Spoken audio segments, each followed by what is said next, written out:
Okay, people, so we were doing magnetic effect of electric current. ठीक है, in the first half cycle current flows in the armature coil along, ठीक है, आपका भाई साहब यहाँ पे करंट का फ्लो हो रहा है, ठीक है, in the armature coil along A B C D. तो आपने देखा ये आर्मेचर कॉइल था जिसको हमने किस में रखा था, between north and south pole, ठीक है। तो नॉर्थ एंड साउथ पोल के बीच में जब रखा तो एक आर्म में करंट ऐसे जा रहा है, एक आर्म में भाई साहब करंट ऐसे जा रहा है, ठीक है। जिस आर्म में करंट ऐसे जा रहा है आप क्या कौन सा रूल अप्लाई करेंगे, हाय कौन सा रूल अप्लाई करेंगे, नहीं राइट हैंड थंब रूल नहीं। फोर्स की जब हम बात कर रहे हैं राइट हैंड थंब रूल सिर्फ आपके मैग्नेटिक फील्ड का डायरेक्शन देता है, एक करंट कैरिंग कंडक्टर में मैग्नेटिक फील्ड का डायरेक्शन देता है आपका राइट हैंड थंब रूल। लेकिन जब आप फोर्स की बात करते हैं तो यहाँ पे कौन सा रूल लगेगा आपका, फ्लेमिंग्स लेफ्ट हैंड रूल, ठीक है। लेफ्ट हैंड रूल में भाई साहब ये क्या है, this is magnetic field, so this will always be from north to south direction, this will be current in the conductor and this will be the force which is basically applicable। तो अगर हमारा देखो यहाँ पे north to south है, ये आपका north है और ये आपका साउथ है, तो कैसे जा रहा है करंट, देखो कैसे जा रहा है, ऐसे जा रहा है, ठीक है। तो फोर्स किस तरफ होगा, इस तरफ, तो फोर्स इस तरफ मतलब इसके ऊपर, ये देखो करंट ऐसे, ये आपका मैग्नेटिक फील्ड है, ठीक है, और करंट भाई साहब ऐसे जा रहा है, ये मैग्नेटिक फील्ड है, करंट ऐसे जा रहा है, तो फोर्स किस तरफ है, इस तरफ है, मतलब ये ऐसे घूमेगा, ठीक है। So this will basically move in the first half cycle, current flows in the armature coil along A B C D, arms A B and C D experience a force. यहाँ पे देखो कैसा होगा, यहाँ पे आपका करंट किस तरफ, देखो यहाँ पे मैग्नेटिक फील्ड अभी भी इस तरफ है, करंट आपका किस तरफ आ रहा है, इस तरफ आ रहा है, तो फोर्स किस तरफ, ऊपर की तरफ। यहाँ पे फोर्स किस तरफ भाई साहब, नीचे की तरफ। देखो यहाँ पे ये करंट ऐसे जा रहा है, मैग्नेटिक फील्ड ऐसे है, तो फोर्स किसकी तरफ, नीचे की तरफ। तो एक में ऊपर की तरफ फोर्स लग रहा है, एक में नीचे की तरफ, तो ये ऐसे घूमेगा, समझ में आ रहा है। That is going to create a torque. Torque मतलब किसको बोलते हैं, या कपल किसको बोलते हैं, कपल CUPLE फोर्स में क्या होता है, कपल इज बेसिकली अगर ऐसा फोर्स लग रहा है, देखो इक्वल एंड ऑपोजिट, ये वाला फोर्स किस तरफ है, इस तरफ है, और ये वाला फोर्स किस तरफ है, इस तरफ है, तो भाई साहब ये घूमेगा, ठीक है। Equal and opposite forces are applicable on the body, ठीक है। So in the first half cycle current flows in the armature, ठीक है, current flows in the armature coil along ABCD, arms AB and CD experience a force. तो arms AB और CD जो होता है experience करेंगे force, motion, magnetic field. Direction of the force can be found using Fleming's left hand rule. तो Fleming's left hand rule ये कि हम इसको निकाल सकते हैं, arm AB moves downward and CD moves upward, ठीक है। The armature coil rotates in the anti clockwise direction. तो आपका जो आर्मेचर कॉइल है ये एंटी क्लॉकवाइज डायरेक्शन में ये रोटेट करेगा, समझ में आ रहा है, ये क्यों डाउनवर्ड जा रहा है किया, तो ये ऐसे रोटेट कर जाएगा, this will basically rotate in an anti clockwise direction, ठीक है। In the next half cycle, in the next half cycle अभी क्या हो जाएगा, arms AB and CD exchange there positions. तो अभी भाई साहब AB इधर आ गया, CD इधर आ गया, तो पहले आर्म AB में करंट किस तरफ जा रहा था, इस तरफ, अभी आर्म AB में करंट किस तरफ जा रहा है, इस तरफ। पहले आर्म CD में करंट किस तरफ जा रहा था, इस तरफ, अभी आर्म CD में करंट किस तरफ जाएगा, इस तरफ। क्या ये समझ में आ रहा है, ठीक है, ओके। तो in the next half cycle arms AB and CD exchange there positions, ठीक है, okay. So arm CD moves downward and AB moves upward, तो ये भाई साहब घूमता रहेगा ऐसे, ठीक है। आधा साइकिल कवर होता है ड्यू टू मैग्नेटिक फोर्स, और आधा साइकिल कवर होता है भाई साहब ड्यू टू काइनेटिक एनर्जी, ठीक है, due to kinetic energy. The armature coil continues to rotate in the anti-clockwise direction. The split ring commutator reverses the direction every half cycle. तो यहाँ पे भाई साहब स्प्लिट रिंग होता है, ठीक है, ये आपका भाई साहब स्प्लिट रिंग है और ये आपके कम्यूटेटर्स हैं। This reverses the direction every half cycle, हर एक हाफ साइकिल में ये डायरेक्शन रिवर्स हो जाएगा। Galvanometer, galvanometer is simply a motor with a needle. तो ये आपका भाई साहब एक मोटर है जिसमें एक नीडल लगा हुआ है, ठीक है। तो ये आपका गैल्वेनोमीटर, इस गैल्वेनोमीटर से बेसिकली आप क्या डिटरमिन करते हैं, इसको आप विस्तारित रूप से 11th या 12th में पढ़ेंगे। Galvanometer, ammeter, these are certain things which you are going to study, okay. Now what is the galvanometer, this measures the current, ठीक है। करंट अगर किसी में भी फ्लो होगा तो ये नीडल भाई साहब या तो इधर जाएगा या तो इधर जाएगा, ठीक है, it will move. The movement of the needle itself indicates that there is current in the circuit, either move rightwards or it will move towards the left, ठीक है, okay.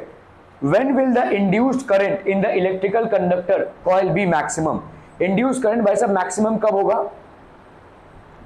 When will the induced current in the electrical conductor or coil be maximum? Maximum कब होगा induced current? चला चला चला चला जल्दी जल्दी जल्दी। एक प्रॉब्लम है भाई, प्रॉब्लम है।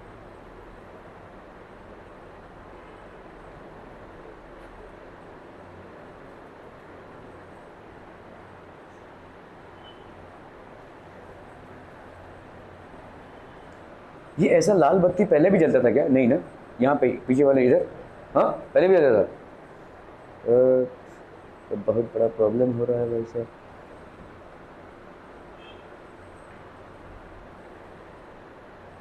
चलो भाई साहब बताइए, when will the induced current in the electrical conductor coil be maximum? कभी इंड्यूस्ड करंट मैक्सिमम होगा? When will the induced current be maximum? It will be maximum when the direction of motion of the electric conductor is perpendicular to the magnetic field. ठीक है, actually एक ज़्यादा पूछ लिया है आपसे ये सवाल, हम यहाँ पे जो कर रहे हैं उससे एक स्टेप आगे निकल गए हैं। ठीक है, इंड्यूस्ड करंट की बात कर रहे हैं हम यहाँ पे। तो होता क्या है, मैग्नेटिक फील्ड, ये सवाल अभी फिलहाल एप्लीकेबल नहीं है, ये फिलहाल एप्लीकेबल नहीं है। होता क्या है, ये जो सवाल है इसका आंसर ये होगा, देखो समझो यहाँ पे आपने कोई शाफ्ट रखा हुआ है, अभी इसको आप घुमा रहे हैं। ठीक है, ये आपका नॉर्थ है और ये आपका साउथ है, इसको आप जोर से घुमा रहे हैं एक्सिस पे। जब इसको आप बहुत जोर से घुमा रहे हैं तो मैग्नेटिक फील्ड को चेंज कर रहे हैं, और इस मैग्नेटिक फील्ड के चेंज होने की वजह से इसके अंदर इलेक्ट्रिसिटी जनरेट हो जाएगी। ठीक है, whenever you are disturbing a magnetic field, अगर आप किसी भी मैग्नेटिक फील्ड को कभी भी डिस्टर्ब करते हैं तो उसके अंदर, उसके वजह से इलेक्ट्रिक करंट प्रोड्यूस हो। So whenever you disturb a magnetic field there is an electric current which is produced. ठीक है, तो ये आपका पहले का पूछ लिया है सवाल। ठीक है, induce current is not something that should be asked. Okay, a current carrying straight conductor is placed in east to west direction. ठीक है, एक करंट कैरिंग कंडक्टर है और ये किस में रखा हुआ है भाई साहब? ईस्ट वेस्ट डायरेक्शन में, मतलब ऐसे रखा हुआ है ना। एक करंट कैरिंग कंडक्टर है, ईस्ट वेस्ट डायरेक्शन में रखा हुआ है। ठीक है, what will be the direction of force experienced by this conductor due to the earth's magnetic field? Earth के मैग्नेटिक फील्ड की वजह से क्या ये एक्सपीरियंस करेगा? How will this force get affected on reversing the direction of flow of the current, doubling the magnitude of the current? ठीक है, आपका एक करंट कैरिंग कंडक्टर है, ईस्ट टू वेस्ट इसका करंट कैरी हो रहा है। ठीक है, ओके, और अर्थ का मैग्नेटिक फील्ड का इसके ऊपर क्या असर होगा? ईस्ट टू वेस्ट है। ठीक है, अर्थ का मैग्नेटिक फील्ड कैसा है भाई साहब? ऐसा नॉर्थ टू साउथ होगा। ठीक है, परपेंडिकुलर होगा। ठीक है, तो इसके ऊपर क्या असर पड़ेगा? करंट इधर ऐसे जा रहा है और ये भाई साहब एक अर्थ का मैग्नेटिक फील्ड है। क्या मामला समझ में आ रहा है? अर्थ का मैग्नेटिक फील्ड है, अर्थ का मैग्नेट है ये बेसिकली, तो ये नॉर्थ साउथ है। बताइए क्या इस पे कुछ असर पड़ेगा? Will there be anything that will be acting on this? देखो ये करंट कैरिंग कंडक्टर है, राइट हैंड थंब रूल लगाइए, ऐसे जा रहा है ये, है ना, इसका भाई साहब ऐसे जाएगा ये, this will be the force. ठीक है, so the direction of the earth's magnetic field is from geographic south to geographic north. ठीक है, साउथ से नॉर्थ पोल की तरफ है, geographic south to geographic north. ठीक है, okay, according to Fleming's left hand rule the current carrying straight conductor placed in east west direction will be deflected downwards. ठीक है, विल बी डिफ्लेक्टेड डाउनवर्ड्स। देखो यहाँ पे direction of the earth's magnetic field क्या है? South to north है। अर्थ का magnetic field किधर है भाई साहब? ये मैग्नेटिक फील्ड होता है साउथ टू नॉर्थ। ठीक है, साउथ टू नॉर्थ। करंट कैसे जा रहा है? ऐसे। ठीक है, इट इज, देखिए the direction of the earth's magnetic field is from geographical south to geographical north, geographical south to geographical north. According to Fleming's left-hand rule, the current carrying straight conductor placed in east-west direction will be deflected downwards. तो ये भाई साहब downwards की तरफ deflect, downward जाएगा ना भाई साहब, ये मतलब पेपर के अंदर। ठीक है, it is going inside the paper. ठीक है, it is going to get downwards, will be deflected downwards. On reversing the direction the conductor is deflected in the upward direction. अगर आपने भाई साहब करंट को रिवर्स कर दिया तो अपवर्ड डायरेक्शन में जाएगा। इन द डाउनवर्ड मतलब क्या है? आपसे दूर। क्या ये समझ में आ रहा है? देखो ये ज्योग्राफिकल नॉर्थ टू साउथ है। देखो आपका पहले भी मैंने बताया था, अर्थ का जहाँ पे भी आपका मैग्नेटिक नीडल पॉइंट करता है हम उसको सोचते हैं नॉर्थ, क्योंकि एक्चुअली में वो है साउथ। ठीक है, so the direction of the earth's magnetic field is from geographical south to geographical north. According to Fleming's left hand rule the current carrying straight conductor placed in east west direction will be deflected downwards। तो अगर हम Fleming's left hand rule निकालेंगे तो this will be deflected downwards. On reversing the direction the conductor is deflected in the upward direction. तो ये भाई साहब upward direction में जाएगा। If the magnitude of the current is double it will result in doubling the magnitude of the force. तो आपको मालूम है कि भाई साहब करंट जो मैग्नेटिज्म है वो डायरेक्टली प्रोपोर्शनल किसके होती है भाई साहब? करंट के। अगर करंट को आप बढ़ाएंगे तो मैग्नीट्यूड ऑफ भी बढ़ जाएगा मैग्नेटिज्म का। ठीक है, क्लियर है? An electron enters a uniform magnetic field at right angles to it as shown in the figure। कहाँ है भाई साहब फिगर? ओके, चलिए भाई साहब ये इलेक्ट्रॉन ने एंटर किया, मैग्नेटिक फील्ड इधर से इधर है, ठीक है। In which direction will this electron move? देखो इलेक्ट्रॉन क्या है, चार्ज है, और चार्ज का मूव होना क्या जनरेट करेगा? करंट। देखो इलेक्ट्रिक करंट क्या होती है भाई साहब? इलेक्ट्रिक करंट क्या होती है? Rate of moving of charge, ठीक है। Rate of moving of charge is electric current. क्या ये समझ में आ रहा है? Electron is it a charge? Yes it is. तो भाई साहब जो इलेक्ट्रॉन का मूविंग डायरेक्शन होगा वही करंट का डायरेक्शन हो जाएगा। Rate of flow of charge is called current. Electron क्या है? एक चार्ज है, और किस रेट से ये फ्लो हो रहा है वही इसका करंट डिटरमिन करेगा। तो आपका भाई साहब जो इलेक्ट्रॉन का डायरेक्शन होगा वही किसका डायरेक्शन होगा? करंट का डायरेक्शन भी हो जाएगा। तो आते हैं भाई साहब इसमें अभी, ठीक है। मैग्नेटिक फील्ड कहाँ है? नॉर्थ से साउथ, ठीक है। इलेक्ट्रॉन का डायरेक्शन किधर है? ठीक है। फोर्स किधर होगा? इधर। तो इलेक्ट्रॉन आपकी तरफ आ जाएगा, ठीक है। फोर्स इस इलेक्ट्रॉन पे इधर लगेगा। In which direction will this electron move? State the principle applied by you. तो आपने कौन सा प्रिंसिपल अप्लाई किया है? Fleming's left hand rule. Fleming's left hand rule in finding the direction of motion of the electron, ठीक है। So electron will move normally outward, आपकी तरफ, ठीक है। नॉर्मली मतलब ऐसे, नॉर्मली आउटवर्ड, ये इस तरफ मूव होएगा, ठीक है। इलेक्ट्रॉन को आपने ऐसे डाला लेकिन ये ऐसे मूव हो जाएगा। This will move like this, it will move towards you. आप नॉर्मली आउटवर्ड बोल सकते हैं, it will move towards us बोल सकते हैं, it will move outside of the plane of the paper भी बोल सकते हैं। Are we clear to this one people? ठीक है। So this the electron will move normally outward.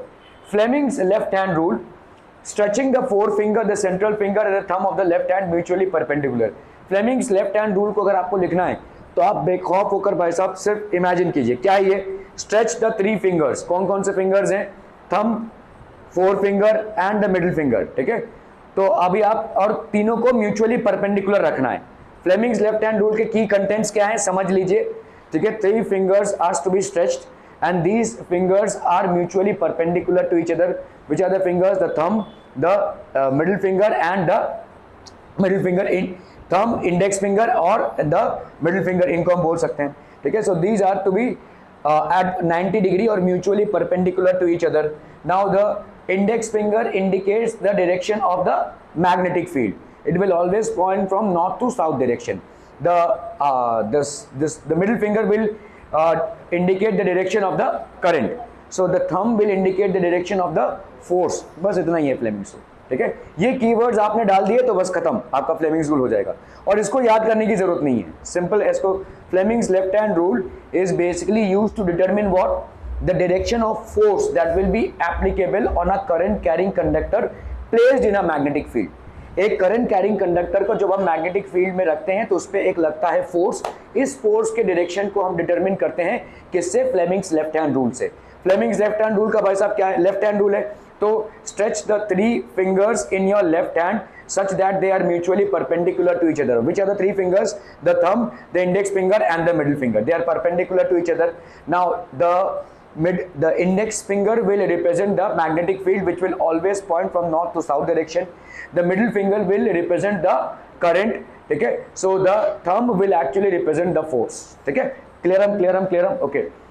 Stretch the forefinger, the central finger and the thumb of the left hand mutually perpendicular to each other. In the forefinger points in the direction of the magnetic field, the central finger in the direction of the current, then the thumb points in the direction of the force of the conductor. Clear? Which of the following property of a proton can change while it moves freely in a magnetic field? There may be more than one correct answer. कौन सी property जो है तो change हो जाएगी? Which of the following property of a proton can change while it moves freely in a magnetic field? ठीक है, मास, speed, velocity, momentum, इनमें से क्या चेंज हो जाएगा? प्रोटॉन क्या है? चार्ज पार्टिकल है, पॉजिटिवली चार्ज पार्टिकल है। एक प्रोटॉन का चार्ज कितना होता है? 1.6 into 10 raise to minus 19 coulomb. एक इलेक्ट्रॉन का चार्ज कितना होता है? 1.6 into 10 raise to minus 19 coulomb, ठीक है। एक प्रोटॉन का जितना चार्ज होता है एक इलेक्ट्रॉन का भी। Which of the following property of a proton can change while it moves freely in a magnetic field? एक मैग्नेटिक फील्ड में अगर वो मूव करेगा तो उस पर एक लगेगा फोर्स। वो फोर्स क्या चेंज करेगा? उसकी वेलोसिटी को चेंज करेगा भाई साहब। वेलोसिटी किन चीजों से बनी होती है? मैग्नीट्यूड और डायरेक्शन। क्या उसका डायरेक्शन चेंज होगा? कम से कम डायरेक्शन तो चेंज होगा ना भाई साहब। देखो अगर ये प्रोटॉन जा रहा है मैग्नेटिक फील्ड से, ठीक है, मैग्नेटिक फील्ड से, तो उस पर एक फोर्स लगेगा।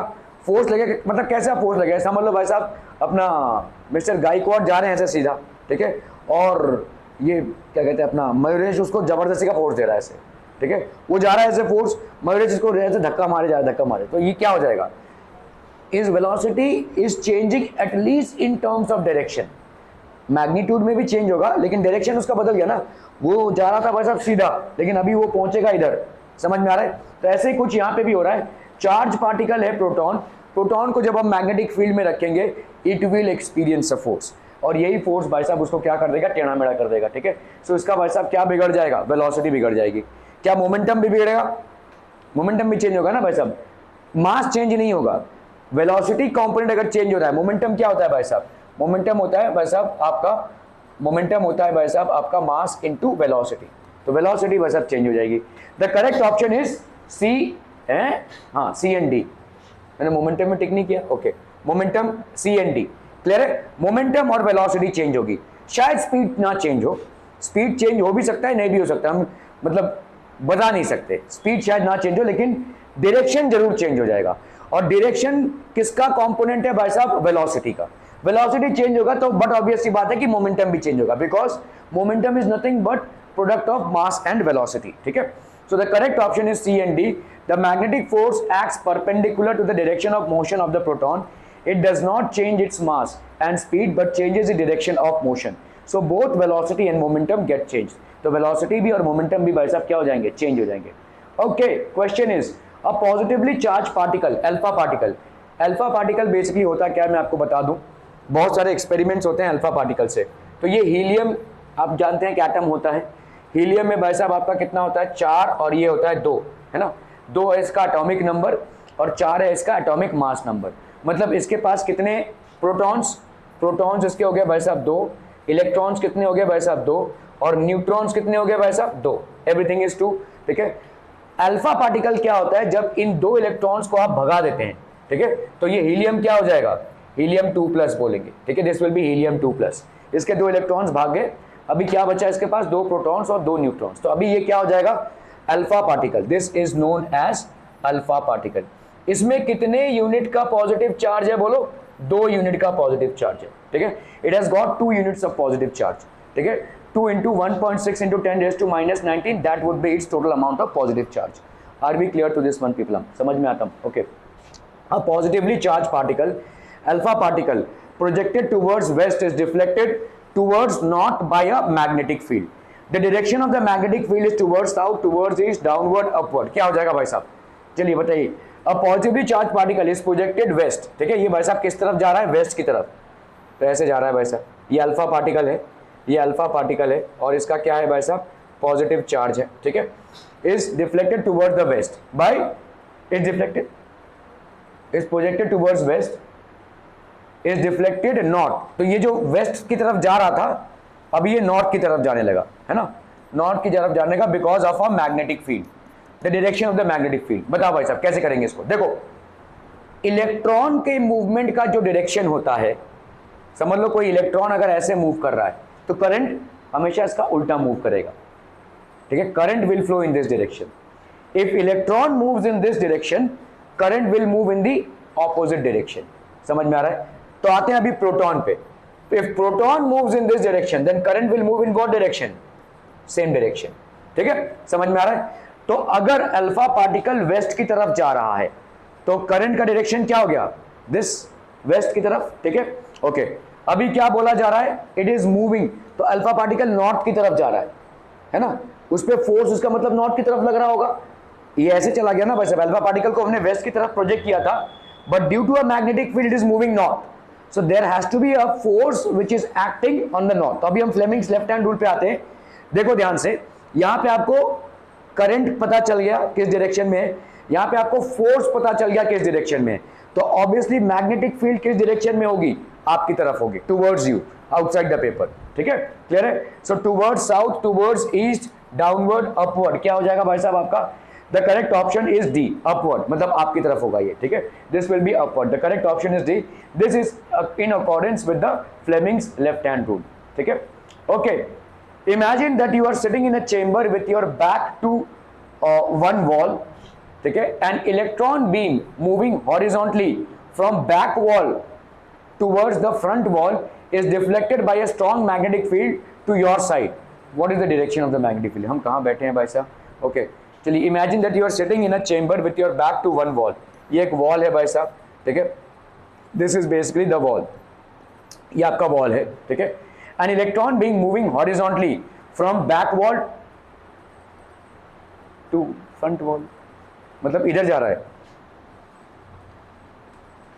ये बैक टू, चलिए बैक वॉल है तो ये आपका फ्रंट वॉल है ना, ये आपका फ्रंट वॉल है इधर का, ये आपका बैक वॉल हो गया।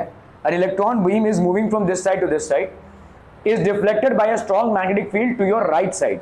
तो आपके राइट में ऐसे आ रहा है ये इलेक्ट्रॉन, इसको इधर डाला रह गया था लेकिन ये ऐसे आ रहा है, ठीक है, क्लियर समझ में आ रहा है? What is the direction of the magnetic field?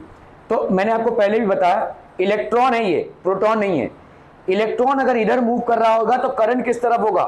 इस तरफ, ऑपोजिट डायरेक्शन में, ठीक है। ओके, आते हैं भाई साहब, तो करंट किस तरफ मूव कर रहा है अभी? इस तरफ, ठीक है। फोर्स किस तरफ लग रहा है आपका? फोर्स भाई साहब आपकी तरफ जा रहा है, ठीक है।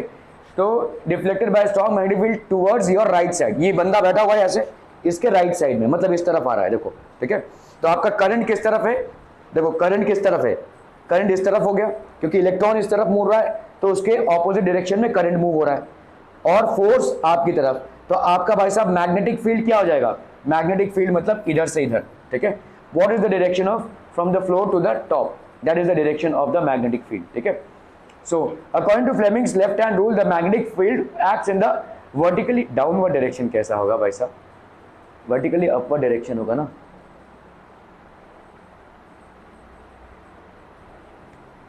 हाँ भाई, अगर मैंने इधर बैठा हूं तो मेरा राइट ये हुआ, अगर मैं उधर बैठा हूं तो मेरा राइट ये हो जाएगा, है ना, that is how it is. तो ये तो बोला नहीं है किस तरफ राइट है। Imagine that you are sitting in a chamber, ठीक है, with your back to one wall. तो अगर मेरा इधर, अगर मैं ऐसे बैठा हूं तो मेरा राइट ये हुआ, तो मतलब मूव इधर हो रहा है। अगर मैं उधर बैठा हूं तो मेरा राइट हुआ, तो उधर मूव हो रहा है। तो अगर उधर मूव हो रहा है तो वर्टिकली डाउनवर्ड होगा, अगर इधर मैं बैठा हूं तो वर्टिकली अपवर्ड्स होगा। तो यहाँ पे क्वेश्चन थोड़ा सा इनकम्प्लीट है, द क्वेश्चन इज इनकम्प्लीट। लेकिन एक चीज तो तय है कि जो मैग्नेटिक फील्ड है वो वर्टिकली होगा। क्या समझ में आ रहा है? देखो, अगर मैं इधर बैठा हूं और इलेक्ट्रॉन ऐसे मुड़ गया है तो मतलब मेरे राइट इधर मुड़ा है ना। तो इलेक्ट्रॉन अगर इधर मुड़ा तो फोर्स इधर लगी है भाई साहब, फोर्स इधर लगी है, करंट इधर जा रहा है। तो आपका भाई साहब मैग्नेटिक फील्ड क्या, सॉरी अपना क्या कहते हैं, मैग्नेटिक फील्ड फ्लोर से वर्टिकली अपवर्ड्स। ओके, अगर मैं उधर बैठा हूं और मेरे राइट की तरफ इलेक्ट्रॉन मुड़ा है, ठीक है, तो इलेक्ट्रॉन इधर जा रहा था, इट वाज गोइंग देयर, तो अभी ये इलेक्ट्रॉन ऐसे जा रहा है भाई साहब, लेकिन दोनों ही केसेस में भाई साहब ऊपर ही तो जा रहा है। हाँ हाँ, लेफ्ट हैंड ये, ठीक है। तो आपका भाई साहब मेरे इधर राइट जा रहा है इधर, और इलेक्ट्रॉन तो इस तरफ आ रहा है, तो इस तरफ है भाई साहब, हाँ ऐसे जा रहा है भाई साहब। क्या हो रहा है ये? हाँ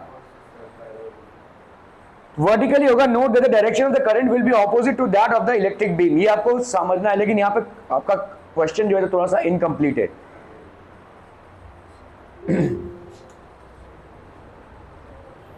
टर टर टर टर टर टर टर।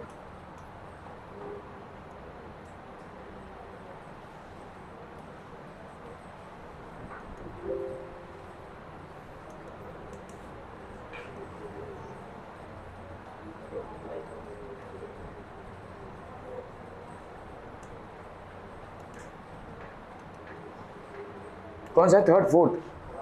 फोर्थ है।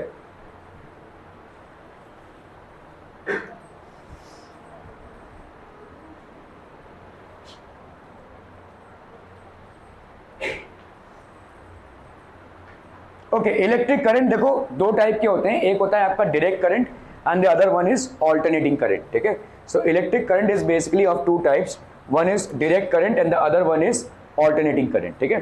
So let's talk about direct current. तो direct current DC starts from positive terminal to negative terminal. ये भाई साहब कहाँ से स्टार्ट होता है? पॉजिटिव टर्मिनल से नेगेटिव टर्मिनल, डायरेक्ट करंट, ठीक है। Direction of current does not change, यहाँ पे करंट का डायरेक्शन भाई साहब चेंज नहीं होता है, ठीक है। डायरेक्ट करंट अभी नहीं है, ठीक है, डायरेक्ट करंट अभी नहीं है। हमारे सारे सिस्टम्स जो है तो एसी में कन्वर्ट हो गए। लगभग आज से 6-7 साल पहले मुंबई में जो लोकल ट्रेन्स चल रहे थे वो डायरेक्ट करंट पे थे, अभी तो लोकल ट्रेन्स भी सारे आपके एसी में आ गए। एसी करंट का एडवांटेज क्या है? एसी करंट मतलब होता है ऑल्टरनेटिंग करंट। ऑल्टरनेटिंग करंट मतलब आपका देखो ये आपका पिन एक प्लग होता है ना, ठीक है, तो इसको तो फिलहाल अर्थिंग के लिए यूज़ करते हैं हम।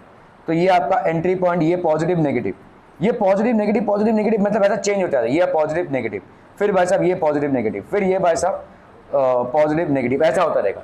एक बार ये पॉजिटिव है, एक नेगेटिव है, एक बार ये नेगेटिव, ये पॉजिटिव, ऐसा ऐसा चेंज होता रहेगा, पॉजिटिव नेगेटिव। और ये बहुत हाई फ्रीक्वेंसी में चेंज होता है, बहुत ज़्यादा हाई फ्रीक्वेंसी में, ठीक है। So that is called direct current. आपके ये जो आपको जितने भी आपके गैजेट्स हैं वो सारे एसी वोल्टेज पे अडेप्ट हुए हैं, वो सारे का भाई साहब एसी वोल्टेज है। जहाँ पे आप अडाप्टर यूज़ करते हैं किसी चीज़ को, जैसे मैं यहाँ पे चार्जिंग कर रहा हूँ तो यहाँ पे भाई साहब अडाप्टर यूज़ कर रहा हूँ। अडाप्टर जहाँ पे भी यूज़ होता है इसका मतलब वो डिवाइस ऑल्टरनेटिंग करंट पे रन नहीं हो सकता, ठीक है। वो डिवाइस एसी करंट पे रन नहीं हो सकता, आपका लैपटॉप एसी करंट पे रन नहीं हो सकता, वो डायरेक्ट करंट पे ही रन हो सकता है, इसीलिए उसका अडाप्टर लगता है। That is the reason adapter is required, ठीक है। जो भी ऐसी चीज़ें हैं जहाँ पे भाई साहब, तो इसमें अडाप्टर लगेगा ही लगेगा, you will require an adapter. Are we clear on this one? तो आपके ये सारी चीज़ें हैं, ठीक है। सो देखिए इलेक्ट्रिक करंट दो टाइप के होते हैं, एक होता है आपका डायरेक्ट करंट और दूसरा होता है भाई साहब आपका ऑल्टरनेटिंग करंट। ऑल्टरनेटिंग करंट में भाई साहब ये पोल्स जो तो फटाफट चेंज होते रहते हैं, ठीक है। ये आपका डायरेक्ट करंट है। ऑल्टरनेटिंग करंट, तो alternating current it represents a sinusoidal wave और अ साइन वेव, ठीक है। After dropping to zero AC reverses it direction. तो भाई साहब ये ट्याव, अभी ये फिर से देखो ट्याव, समझ में आ रहा है? तो आपका करंट का डायरेक्शन हर टाइम चेंज होता रहता है और इतनी ज़्यादा फ्रीक्वेंसी से चेंज होता है कि आप इसको लोकेट ही नहीं कर पाएंगे। आपके जितने भी डिवाइसेस हैं मतलब बहुत ज़्यादा जोर से चेंज हो रहा है। ये जो करंट का एंट्री पॉइंट है, एग्जिट पॉइंट है, एंट्री पॉइंट, एग्जिट पॉइंट, ये कब जो एंट्री पॉइंट एग्जिट पॉइंट फटाफट ये हो गया, फिर हो गया, फिर हो गया, फिर हो गया, बहुत जल्दी चेंज हो रहा है। इसका एक एग्जाम्पल दे रहा हूँ मैं आपको।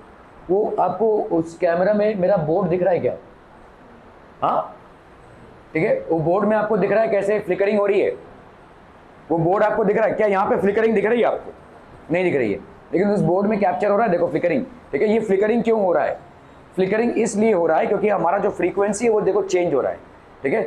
और ये कोई कैमरा कैप्चर कर सकता है, ठीक है, कोई कैमरा। मैंने यहाँ पे एडजस्टमेंट्स कुछ किए हुए हैं ताकि इसका जो शटर स्पीड है और फ्लिकरिंग इसके साथ एडजस्ट हो जाए। इस लाइट की जो फ्रीक्वेंसी है वो इसके साथ एडजस्ट हो जाए, इसके शटर स्पीड के साथ एडजस्ट। वहाँ पे एडजस्टमेंट नहीं है, जिसकी वजह से वो फ्रीक्वेंसी आपको चेंज होती दिखाई दे रही है। एक्चुअली में वो फ्रीक्वेंसी एसी की वजह से हो रही है। एसी जो आपका ऑल्टरनेटिंग करंट है उसमें ऐसे फटाफट फटाफट चेंज होता रहता है। आपका नेकेड आई से ये डिफरेंस आप नहीं देख सकते, लेकिन किसी कैमरा से इसको आप कैप्चर कर सकते हैं, ठीक है। सो एसी करंट बोलते हैं। इसके बारे में और ज़्यादा आप भाई साहब हायर क्लासेस में पढ़ेंगे। इसका एक फ़ायदा ये है कि आप बहुत दूर तक करंट को भेज सकते हैं विदाउट लॉसेस। अभी समझ लो भाई साहब, जो पावर हाउसेज होते हैं वहाँ से हमारे डोमेस्टिक करंट्स जो होते हैं वो बहुत दूर होते हैं, ठीक है। तो इसमें काफ़ी सारा करंट का लॉस होगा। इतना दूर अगर करंट भेजना रहेगा तो अगर डीसी करंट के माध्यम से आप इस करंट को भेज रहे हैं तो काफ़ी सारा पावर लॉस होगा, there will be a lot of power loss, ठीक है। लेकिन अगर आप एसी करंट के माध्यम से इसको भेज रहे हैं there will not be a significant power loss. Are we clear on this one people? ठीक है, ओके। सो ऑल्टरनेटिंग करंट कुछ ऐसा हो जाएगा, डायरेक्ट करंट कुछ ऐसा। तो battery gives you direct current. तो आपका भाई साहब बैटरी क्या देता है आपको? डायरेक्ट करंट, ठीक है। इसीलिए जब मेरे को इस तरह की चीज़ें चलानी पड़ती हैं, या समझ लो आपका भाई साहब लैपटॉप वगैरह चलाना पड़ता है, तो आपको भाई साहब अडाप्टर यूज़ करना पड़ता है, ठीक है। वहाँ पे आप डीसी करंट पे ही उसको चला पाएंगे, ठीक है। डीसी करंट मतलब जो भी बैटरी रिलेटेड इक्विपमेंट्स होती हैं, ठीक है। समझ लो आपका लैपटॉप का बैटरी भी अगर ख़राब हो गया है तो आप जब डायरेक्ट कनेक्शन लेते हो तो वो क्या कर रहा है भाई साहब? एसी करंट को डीसी करंट में कन्वर्ट कर रहा है। It is basically converting the AC current to DC current, ठीक है, okay. So battery gives you DC current. Alternating current भाई साहब यहाँ पे क्या हो जाएगा? तो आपका देखो DC generator used in emergency for power supply. ये आपका डीसी जनरेटर है जो पावर सप्लाई में यूज होता है, ठीक है, डीसी जनरेटर है, okay. Household mostly get AC current. जितने भी हाउस होल्ड होते हैं उसका भाई साहब एसी करंट होता है। Household mostly get AC current. आपके जितने भी हाउस होल्ड होते हैं, आपके जितने भी भाई साहब इंडस्ट्रीज होते हैं, फैक्ट्रीज होते हैं, सब में एसी करंट आता है, ठीक है। इट्स नॉट डायरेक्ट करंट, ठीक है। Clear clear clear clear, okay. The magnitude and direction of the current is constant. यहाँ पे भाई साहब मैग्नीट्यूड मतलब आपका जो इंटेंसिटी ऑफ करंट है और डायरेक्शन दोनों भी आपके कांस्टेंट रहेंगे, ठीक है। यहाँ पे डायरेक्शन कंटिन्यूसली चेंज होगा, direction is continuously changing. The magnitude and direction of the current reverses periodically, ठीक है। तो फटाफट फटाफट भाई साहब चेंज होता रहेगा, ठीक है, एक फ्रीक्वेंसी के साथ चेंज होता रहेगा। The frequency of direct current is 0 hertz. Direct current changes is direction 0 times in 1 second, hence its frequency is 0 hertz। इसमें भाई साहब कोई चेंज होगा ही नहीं, ठीक है, there will be no change। DC current changes its direction 0 times। मतलब ये वैसा ही चलता रहेगा, एक ही डायरेक्शन में ये फ्लो होगा, ठीक है।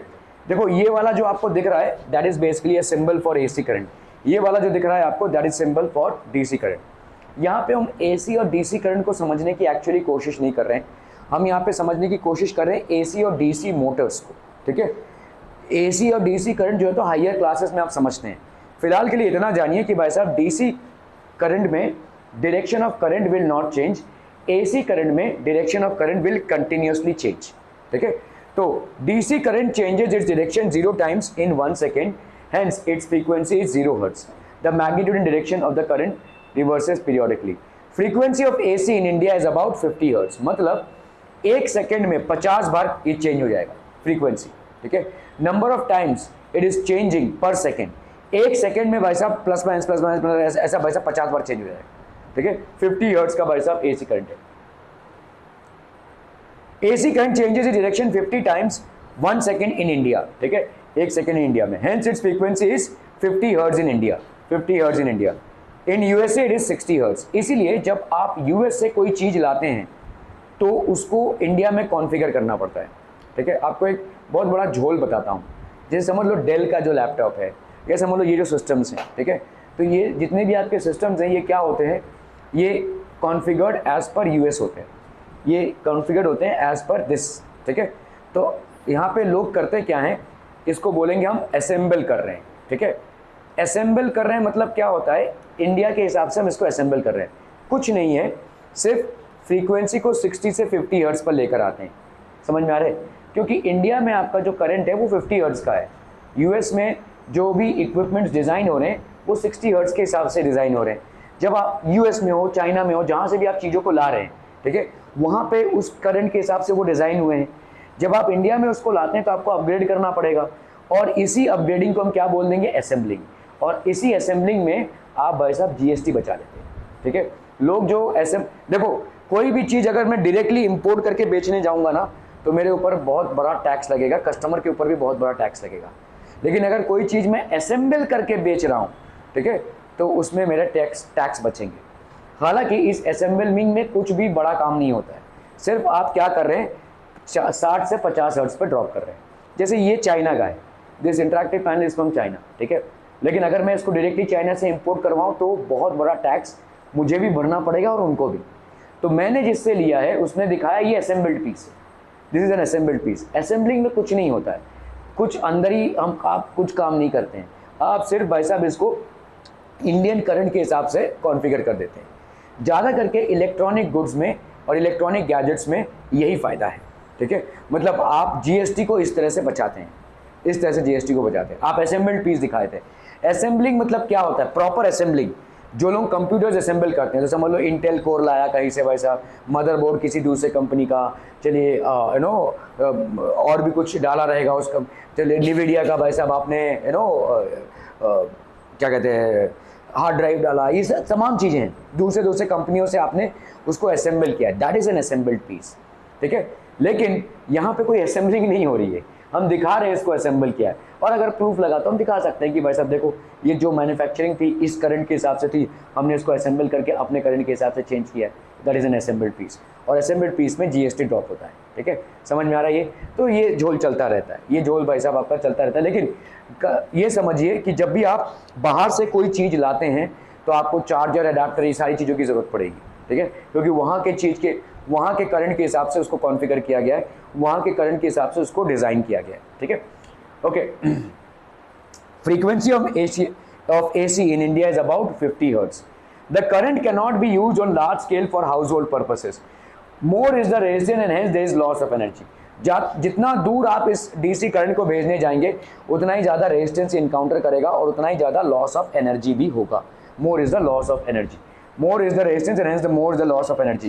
The current can be used on a large scale for household purposes. इस करंट को हम लार्ज स्केल में यूज कर सकते हैं और हाउस होल्ड पर्पसेस के लिए भी यूज कर सकते हैं। We can use it for household purposes. Clear है, क्लियर है, क्लियर है people? Okay okay. By using step down transformers it is carried to far away distances. तो अगर हम स्टेप डाउन ट्रांसफॉर्मर्स को यूज करें तो बहुत दूर के डिस्टेंसेस को हम इसको कवर कर सकते हैं। It can be covered to large distances, ठीक है। By using step up transformers, it is distributed to households. तो ये सब ट्रांसफार्मर्स होते हैं, इसके बारे में आप बहुत विस्तारित रूप से पढ़ेंगे। स्टेप डाउन ट्रांसफार्मर होता है, स्टेप अप ट्रांसफार्मर होता है। देखो ये वाला जो नीचे लगा हुआ है ना, ये जिसको हम यूपीएस बोलते हैं, ठीक है, ये भी बेसिकली एक टाइप का ट्रांसफार्मर है। ये करता क्या है कि अगर मतलब अचानक भयानक में बहुत ज़्यादा वोल्टेज हो गया या बहुत कम वोल्टेज हो गया तो ये सिस्टम इम्पैक्ट हो सकता है, ठीक है, इसके वजह से पुर्जे खराब हो सकते हैं। तो ये क्या करता है, constant flow of current maintain करता है। तो अगर फटाक से लाइट चली गई और मेरे को कुछ सेव करना रहेगा तो मैं उसको वैसा सिर्फ यूपीएस में चला सकता हूँ, ठीक है। आपके कंप्यूटर्स में भी यूपीएस लगते हैं, अगर आपके घर में सिस्टम्स वगैरह होंगे तो उसमें यूपीएस लगता है, ठीक है। यूपीएस बेसिकली क्या करता है, करंट के कांस्टेंट फ्लो को मेंटेन करता है। अगर करंट ऊपर नीचे हो गया तो आपका डिवाइस डैमेज हो सकता है, ठीक है। सो ये आपके अलग अलग टाइप के ट्रांसफार्मर्स होते हैं। This is basically a little bit of theory here. By using step up transformer it is distributed to households, ठीक है। एक मिनट, जस्ट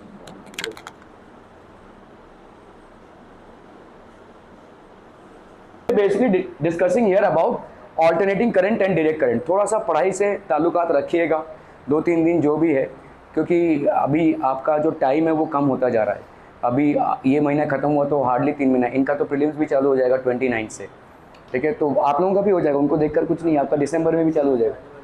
जनवरी को प्रीलिम्स से बेटे, आप तुम्हारा फरवरी के एंड से नहीं करके तुम्हारा कभी फरवरी 21 है ना, मैंने भेजा तो था 4 मार्च से। अच्छा 21 से इनका है, 12th वालों का है, ठीक है। तो थोड़ा सा टाइट रहिए भाई साहब, ठीक है। डायरेक्ट करंट है और ऑल्टरनेटिंग करंट है। डायरेक्ट करंट है, the magnitude and direction of the current is constant. तो यहाँ पे भाई साहब आपका डायरेक्ट करंट में मैग्नीट्यूड और डायरेक्शन ऑफ करंट का क्या होता है भाई साहब, कांस्टेंट होता है। The magnitude and direction of the current reverses, मतलब रिवर्स, एक बार plus minus minus plus minus minus minus plus ऐसा होता रहेगा, ठीक है। और पीरियोडिकली ये रिवर्स होता रहेगा। पीरियोडिकली मतलब रेगुलर इंटरवल्स पे, रेगुलर इंटरवल्स पे। पीरियोडिकली मतलब क्या होता है, रेगुलर इंटरवल्स पे। मतलब जैसे मैंने अगर बोला कि 50 हर्ट्ज का करंट है, ठीक है, 50 हर्ट्ज का करंट है, मतलब सॉरी 50 हर्ट्ज का करंट है, मतलब क्या हो जाएगा भाई साहब, 1 सेकंड में 50 बार पोल्स रिवर्स हुए हैं। पॉजिटिव का नेगेटिव बना, नेगेटिव 1 सेकंड में 50 बार। सोचिए कितनी जोर से ये हो रहा है। और इसीलिए इतनी ज्यादा फ्रीक्वेंसी में आप कोई भी डिस्टर्बेंस नहीं देख पा रहे हैं। एक्चुअली ये पंखे पे भी आ रहा है, एसी पे भी आ रहा है, जहां पे भी जो इतने भी आपके इलेक्ट्रिकल गैजेट्स चल रहे हैं सब में ये फ्रीक्वेंसी आ रही है, ठीक है। लेकिन आप इसको लोकेट नहीं कर पा रहे हैं, आपका डिवाइस भी इसको नहीं लोकेट कर पा रहा है क्योंकि बहुत ताबड़तोड़ हो रहा है, ठीक है। It is happening very fast. So the magnitude and direction of the current reverses periodically. तो मैग्नीट्यूड और डायरेक्शन करंट का भाई साहब क्या हो रहा है, रिवर्स हो रहा है periodically. It is reversing periodically, okay. The frequency of direct current is 0। आपका जो फ्रीक्वेंसी है डायरेक्ट करंट का वो 0 है। Frequency of AC in India is about how much, 50 hertz, ठीक है। Frequency of direct current is 0। Direct current का frequency कितना होगा, 0। क्यों 0 होगा, क्योंकि कोई चेंज है ही नहीं भाई साहब। फ्रीक्वेंसी क्या है, चेंज पर सेकंड, चेंज ऑफ पोल्स पर सेकंड, दैट इज फ्रीक्वेंसी। यहाँ पे कोई चेंज है ही नहीं तो ये 0 हो जाएगा। यहाँ पे भाई साहब अबाउट 50 हर्ट्ज है। 50 hertz means that in 1 second it is changing approximately 50 times. Clear है, clear है, clear है, okay. This current cannot be used on a large scale for household purposes. तो household purposes के लिए हम इसको यूज नहीं कर सकते हैं, प्लस इसको बहुत दूर दराज इलाकों में ट्रांसफर नहीं कर सकते हैं, बहुत सारा एनर्जी का लॉस हो जाएगा, ठीक है। This current can be used on a large scale for household purposes. इस करंट को हम बहुत दूर तक भेज सकते हैं for household purposes, ठीक है। What is alternating current? Why is alternating current preferred over direct current? Alternating current, why is alternating current preferred over direct current? List any 3 reasons. Advantages of alternating current over direct current. The generation of AC is more economical than DC. ठीक है, ये जो AC current है ये ज्यादा economical है। देखिए ये वाला जो पार्ट है ना, ये AC और DC करंट का, ये आपके कोर्स में नहीं होना चाहिए क्योंकि आपको यहाँ पे कुछ समझ में नहीं आ रहा है क्या है ये। मैं बोल रहा हूँ भाई साहब ऐसे पोल्स चेंज हो रहे हैं, कैसे हो रहे हैं भाई साहब। लेकिन आपको जो यहाँ पे समझना है वो AC और DC मोटर है, इसीलिए थोड़े बहुत सिद्धांतों को आप पहले समझ रहे हैं, लेकिन इसको विस्तारित रूप से हायर क्लासेस में समझते हैं। तो थोड़ा सा ये जो पोर्शन है वो थियोरेटिकल हो जाएगा आपका, क्योंकि अगर मैं आपको समझाने जाऊँ तो अपने आप में बहुत बड़ा चैप्टर है, ठीक है। AC करंट और DC करंट, ठीक है। DC करंट में कुछ समझने लायक है नहीं, AC करंट में कुछ समझने लायक है, ठीक है, okay. The generation of AC is more economical then DC। आपका जो AC करंट है वो ज़्यादा इकोनॉमिकल है, वो ज़्यादा चीप है देन डीसी। डायरेक्ट करंट हमको महंगा पड़ता है, एसी करंट हमारे लिए सस्ता पड़ता है, ठीक है।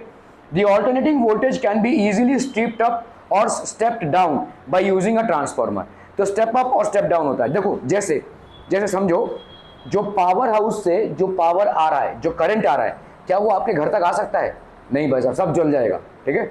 10,000 वोल्ट का करंट है भाई साहब, वो 10,000 वोल्ट वहाँ पे जनरेट हो रहा है। तो इसीलिए ट्रांसफॉर्मर्स होते हैं।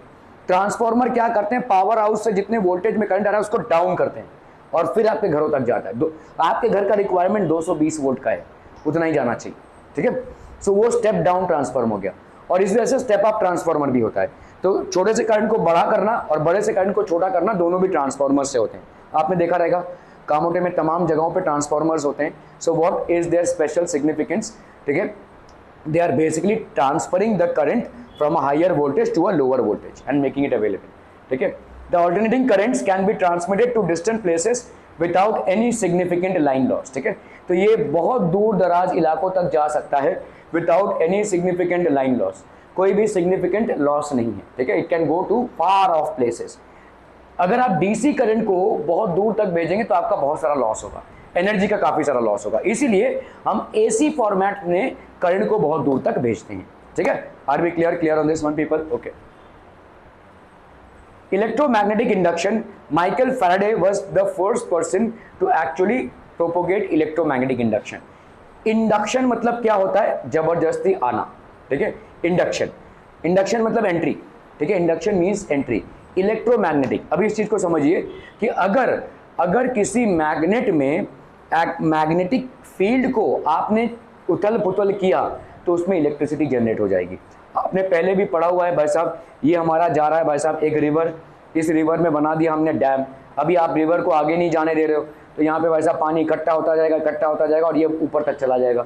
अभी इसको आपने छोड़ा, यहाँ पे पानी जोर से गिर रहा है, बहुत जोर से गिरेगा, ये बहुत ऊपर हाइट से, पहाड़ की हाइट से भाई साहब झरना जैसे गिरता है वैसे ही डैम से वाटर रिलीज होकर गिर रहा है।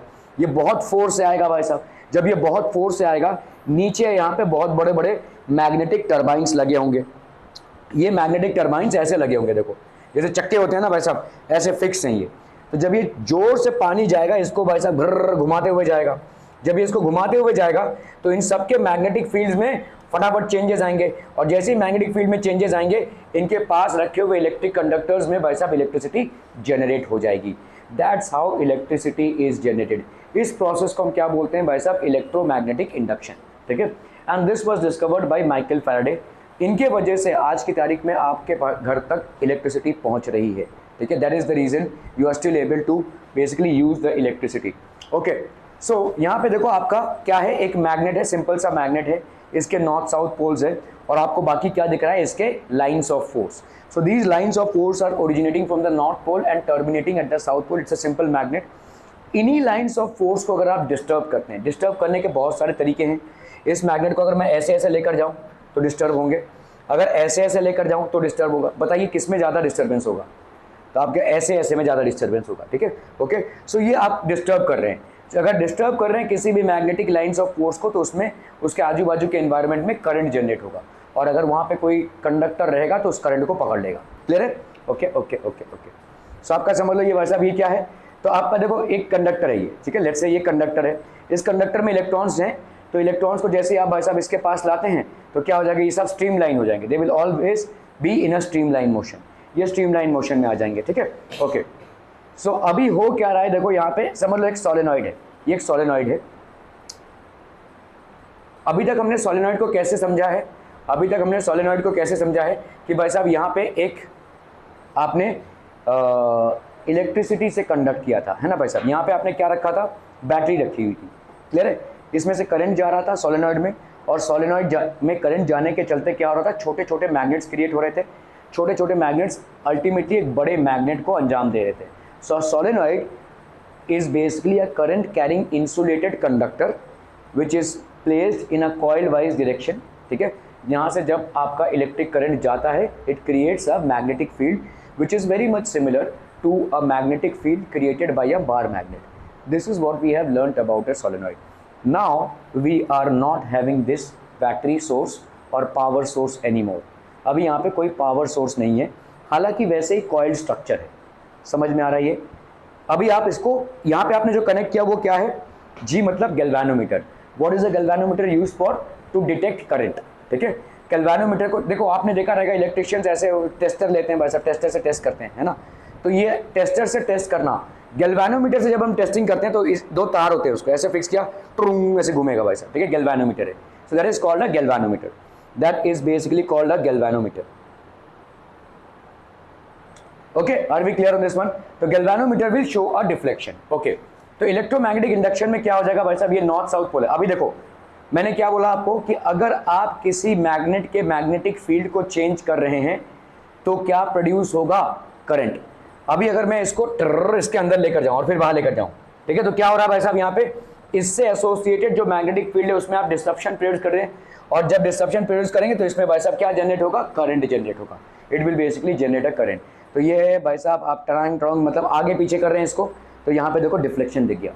अगर आप इस मैग्नेट को बहुत जोर से आगे पीछे कर रहे हैं, ठीक है, तो आप इसमें डिस्टर्बेंस क्रिएट कर रहे हैं, इसके अंदर भाई साहब करंट जनरेट हो जाएगा, और जैसे ही करंट जनरेट होगा या तो इधर घूमेगा या तो इधर ही घूमेगा। ठीक है, अगर इसको इधर लाने से ये इधर घुमा है तो इस पोल को अगर हम रिवर्स करके इधर लाएंगे तो ये इधर घूमेगा। That is the only difference. ठीक है, क्लियर है? Okay okay okay. अभी देखो साउथ पोल और नॉर्थ पोल, तो किधर इसके पहले इधर घुमा था, अभी इधर घूमेगा। It will basically move that side. Okay, so the process by which a changing magnetic field in a conductor induces a current in another conductor is called electromagnetic induction। ठीक है, तो इस देखो ये जो आपका भाई साहब यहाँ पे मैग्नेट था, इस मैग्नेट की वजह से यहाँ पे एक मैग्नेटिक फील्ड था, क्योंकि आप इसको भाई साहब ऐसे ऐसे कर रहे हो तो उसके अंदर के मैग्नेटिक फील्ड को भी आप डिस्टर्ब कर रहे हो, तो इस अंदर के मैग्नेटिक फील्ड के डिस्टर्बेंस की वजह से क्या हो रहा है? इस कंडक्टर में इलेक्ट्रिसिटी प्रोड्यूस हो रही है। So the process by which a changing magnetic field in a conductor induces a current in another conductor is called electromagnetic induction। इस process को हम क्या बोलेंगे भाई साहब? electromagnetic induction। Are we clear to this one people? समझम। Hence we conclude that the motion of the magnet with respect to the coil produces an induced potential difference which sets up an induced electric current in the circuit। ठीक है, तो motion of the magnet with respect to the coil produces an induced potential difference। इसके अंदर भाई साहब क्या generate करता है? induced potential difference which sets up an induced electric current in the circuit। इसमें भाई साहब इलेक्ट्रिक करंट जनरेट करता है। ठीक है, in the circuit। The direction of the induced current depends upon the direction of motion of conductor। तो आपके motion of conductor पे डिपेंड करेगा भाई साहब। ठीक है, और direction of the magnetic field पे डिपेंड करेगा। ओके, फ्लेमिंग्स, अभी हम आते हैं, देखो अभी तक क्या पढ़ रहे थे? देखो अभी तक क्या पढ़ रहे थे? इलेक्ट्रिक करंट, सॉरी मैं आपका भाई साहब करंट, मैग्नेटिक फील्ड, फोर्स। अभी हम क्या पढ़ेंगे भाई साहब? फोर्स, मैग्नेटिक फील्ड और उसकी वजह से जनरेट होता हुआ करंट। ठीक है, देखो फ्लेमिंग का left hand rule actually right hand rule के बराबर ही है। फ्लेमिंग्स लेफ्ट हैंड रूल और फ्लेमिंग्स राइट हैंड रूल। ठीक है, फ्लेमिंग्स राइट हैंड रूल। ठीक है, फ्लेमिंग्स लेफ्ट हैंड रूल में क्या है भाई साहब? आपके दोनों क्या है? करंट और मैग्नेटिक फील्ड, और इसका रिजल्ट क्या है भाई साहब? फोर्स। इस फोर्स की डायरेक्शन को आप डिटरमिन कर रहे हैं, है ना भाई साहब? Current and magnetic field, the result is force. This thumb basically denotes the direction of the force. यहां पे क्या है भाई साहब? यहां पे आपका भाई साहब फोर्स एंड मैग्नेटिक फील्ड, और इनकी वजह से होता हुआ जो इलेक्ट्रिक करंट है आई, दैट इसका डायरेक्शन डिटरमिन कर रहे हैं। क्या ये समझ में आ रहा है? Fleming's left hand rule is used to determine the force which direction of force of a conductor which is placed in a magnetic field and which carries a current. ठीक है, Fleming's right hand rule is used to determine the direction of current in a conductor which is under a certain amount of force and which is inside a magnetic field। क्या ये समझ में आ रहा है? दोनों का यूज कहां पे और कैसे होगा? फ्लेमिंग का लेफ्ट हैंड रूल हमेशा याद रखना, थंब को ये फोर्स डिटरमिन करेगा, this will be basically force. Fleming के राइट हैंड रूल पे आते हैं वैसे दोनों। अगर मैं आपको सब बताऊं ना तो एक ही फ्लेमिंग के लेफ्ट हैंड रूल से आप दोनों को भी कर सकते हैं। स्टूडेंट्स को लेफ्ट हैंड और राइट हैंड रूल इसलिए बताया गया ताकि वो कंफ्यूज ना हो, क्योंकि दोनों जो चीजें हैं वो अलग हैं। एक में फोर्स जनरेट हो रहा है due to a current and magnetic field, और दूसरे में फोर्स और मैग्नेटिक फील्ड से करंट जनरेट हो रहा है। रिजल्ट समझ रहे हैं? फ्लेमिंग्स लेफ्ट हैंड रूल, तो लोग कंफ्यूज हो जाएंगे, इसीलिए एक को लेफ्ट हैंड रूल में डाल दिया, एक को राइट हैंड रूल में रख दिया। एक का आउट इनपुट क्या है? करंट एंड मैग्नेटिक फील्ड, और आउटपुट क्या है? फोर्स। एक का भाई साहब इनपुट क्या, दूसरे का इनपुट क्या है? मैग्नेटिक फील्ड एंड फोर्स, और आउटपुट क्या है? करंट। तो ये जो राइट हैंड रूल है ये वही है। समझ में आ रहा है ये भाई साहब? ठीक है, तो कहां क्या अप्लाई करना है एक्चुअली में, अगर मैं आपको सही सही तौर पे बताऊं ना, तो आपका अभी मैं ये इसलिए नहीं बताना चाहता क्योंकि कल को अगर आपको सवाल आ गया फ्लेमिंग्स राइट हैंड रूल पे, तो आप बताओगे सर ये क्यों नहीं पढ़ाया। एक्चुअली में इसकी जरूरत नहीं है, आप फ्लेमिंग्स के लेफ्ट हैंड रूल से इसको डिटरमिन कर सकते हैं। क्या है? करंट, मैग्नेटिक फील्ड और फोर्स। तुम भाई साहब फोर्स और मैग्नेटिक फील्ड से खेल जाओ, करंट मिल जाएगा तुमको, सिंपल है। ये करंट का डायरेक्शन हो जाएगा, ठीक है। ये मैग्नेटिक फील्ड था ना भाई साहब, हाँ, ये करंट का डायरेक्शन मिल जाएगा। अगर फोर्स और मैग्नेटिक फील्ड ये है तो करंट का डायरेक्शन मिल जाएगा आपको। लेफ्ट हैंड रूल से ही राइट हैंड रूल का काम हो जाएगा, लेकिन मैं आपको इसलिए नहीं बता रहा हूँ क्योंकि ये आपका फ्लेमिंग्स का जो राइट हैंड रूल है वो आपके कोर्स में है, और इस पे जुड़े क्वेश्चंस कल आएंगे, मतलब डिफाइन करने बोल दिया राइट हैंड रूल क्या है, तब आपको उसकी तरह से उसको दिखा। एक्चुअली में अगर तुमने फ्लेमिंग्स लेफ्ट हैंड रूल को समझ लिया है ना, तो आपको राइट हैंड रूल पढ़ने की जरूरत नहीं है, अगर सिर्फ उद्देश्य ये है कि इंड्यूस्ड करंट किस डायरेक्शन में जनरेट हो रहा है। तो अगर आपको एक्सप्लेन करना रहा, then you need to have a thorough knowledge about Fleming's right hand rule. Otherwise Fleming's left hand rule is more than sufficient to determine the direction of the induced current. Clear है? समझ में आ रहा है ये? Okay, चलिए भाई साहब, राइट हैंड रूल अगेन देखो, thumb, four finger and middle finger, again all of them, to stretch your right hand in such a way that the forefinger, the index finger and the middle finger are all mutually perpendicular to each other। नींद आ रही है तेरे को, है ना? Okay, so direction of magnetic field, देखो ये क्या है? डायरेक्शन ऑफ मैग्नेटिक फील्ड हो गया। ये क्या हो जाएगा भाई साहब? The thumb basically indicates the direction motion of the conductor. Force से तो मोशन जनरेट होता है भाई साहब, है ना? मोशन ऑफ द कंडक्टर या फोर्स हम बोल सकते हैं। देखो भाई साहब, वही मिडिल फिंगर आपका क्या हो जाएगा? करंट, इंड्यूस्ड करंट, ठीक है। जब आप इस फोर्स से इसको मूव कर रहे हैं इसी मैग्नेटिक फील्ड में, तो करंट इस डायरेक्शन में जनरेट होगा, ठीक है। Current will be generated in this direction of the induced current. So stretch the thumb, the forefinger and the middle finger of the right hand in such a way that they are perpendicular to each other. If the thumb is in the direction of motion of the conductor, forefinger is in the direction of the magnetic field, then the middle finger shows the direction of the induced current. तो middle finger क्या दिखाएगा भाई साहब? Induce current. Clear है? Clear है? Clear है? Okay, are we clear on this one people? Hmm okay, तो अभी देख लेते हैं भाई साहब आप इसको, ठीक है। यहां पे आपका क्या है भाई साहब? इलेक्ट्रिक फील्ड है। अभी इसको समझो, यहां पे आपका क्या है? सेल्स है, इसमें क्या हो जाएगा? करंट जाएगा। अगर करंट जाएगा तो इसमें अंदर मैग्नेटिक फील्ड होगा, तो will this behave as a bar magnet? This part understand, will this behave as a bar magnet? Yes it will. Okay, यहां पे इसको अगर हम इस पार्ट को देखो, इसमें क्या दिखाएगा भाई साहब? इंड्यूस करंट दिखाएगा। कब दिखाएगा? हाँ, ओके, क्या ये दोनों भी एक ही चीज पे रैप्ट अप हैं? तो क्या अलग से मूव कर सकते हो? देखो देखो, सोचो, इस चीज को सोचो। मुझे इसके अंदर भाई साहब करंट जनरेट करवाना है, ठीक है। मुझे मालूम है कि भाई साहब इसमें इलेक्ट्रिसिटी पास करने से इसके अंदर मैग्नेटिज्म जनरेट होगी। इसके मैग्नेटिक फील्ड को चेंज करने से इसके अंदर क्या आएगा? करंट।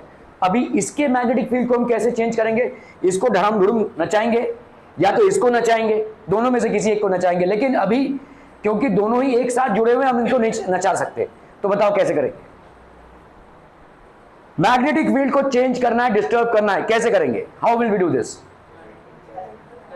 करंट को, ठीक है, करंट को चेंज करेंगे।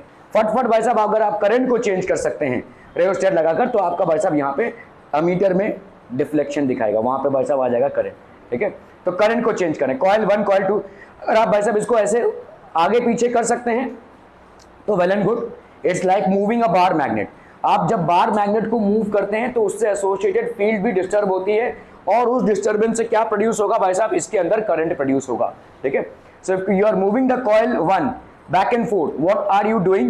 You are actually disturbing the magnetic lines of force of a bar magnet, ठीक है। It is behaving as a bar magnet, although it is an electromagnet, okay। तो आपका भाई साहब क्या हो जाएगा? कॉइल 2 में आपको क्या दिखेगा? What do you observe when you switch on the current in coil 1? When you connect it to coil 1 battery? अभी एक चीज और देखो, ठीक है। जैसे तुम इसको ऑन करते हो, एकदम इनिशियल फेज में थोड़ा बहुत डिफ्लेक्शन यहां पे दिखेगा। क्यों? क्योंकि देखो यहां पे करंट 0 से मैक्सिमम होगा, है कि नहीं। समझ लो भाई साहब 5 एम्पियर का करंट है, जैसे तुमने इसको स्विच ऑन किया सीधा 5 एम्पियर का करंट नहीं होगा, 0 से 5 एम्पियर तक पहुंचेगा। ये जो 0 से 5 एम्पियर तक पहुंच रहा है तो भाई साहब करंट बढ़ रहा है। तो करंट जब बढ़ रहा है तो उससे एसोसिएटेड मैग्नेटिक फील्ड भी डिस्टर्ब होगी, कांस्टेंट नहीं होगी। तो अगर मैग्नेटिक फील्ड डिस्टर्ब होगी तो यहाँ पे थोड़ा बहुत डिफ्लेक्शन आपको इनिशियली मिलेगा। और ऐसा ही कुछ होगा जब आप स्विच ऑफ करेंगे तो 5 एम्पियर से क्या हो रहा है भाई साहब, ये 0 पे आ रहा है। जब आप स्विच ऑफ करेंगे तो 5 एम्पियर से ये 0 पे आ रहा है, तो करंट कम हो रहा है, तब भी यहाँ पे क्या प्रोड्यूस होगा भाई साहब, मैग्नेटिक फील्ड प्रोड्यूस होगी। Still it will produce a magnetic field. Clear है, समझ में आ रहा है। What do you observe when you switch on the current on coil 1? When the coil 1 is connected to the battery, we observe deflection in the galvanometer connected to coil 2. ठीक है।